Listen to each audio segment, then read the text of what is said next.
আসসালামু আলাইকুম রহমতুল্লাহ। আশা করি সকলেই ভালো আছেন। ইদানিং দেখা যাচ্ছে গ্লাসের ভিতরে পানি দিয়ে সকলেই হলুদ ঢেলে সেটা দিয়ে ভিডিও বানাচ্ছেন। কারণ কি? কারণ হলো এটা এখন ট্রেন্ডিং এ আছে। আমরা সবাই ভাইরালের পিছনে দৌড়াই। কিছুদিন আগে থরসা বিলাল ভাই ভাইরাল হলেন।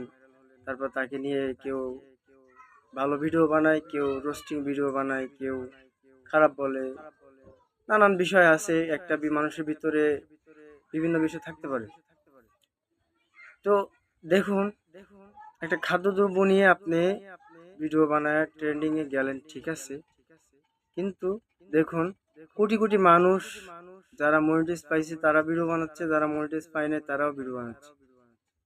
ভিডিও বানিয়ে বানিয়ে এই যে হলুদ খাবার একটা জিনিস, যেটা আমরা তরকারির সাথে মশলা হিসেবে ব্যবহার করি, তরকারির একটা অংশ, তো এইটাকে এভাবে নষ্ট করা কি ঠিক হচ্ছে? আসলে প্রশ্নটা থাকলেও কমেন্টে জানাবেন অবশ্যই। আমরা আসলে একটা জিনিস ট্রেন্ড হইলে, একটা ভিডিও ভাইরাল হইলে সেটাকে বিচার বিশ্লেষণ না করে তার পিছনে দৌড়াতে থাকি এবং সেটা নিয়ে ভিডিও বানাতে থাকি।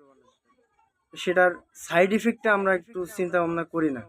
সাইড ইফেক্টটা কি আসলে, সেটা ভালো নাকি খারাপ?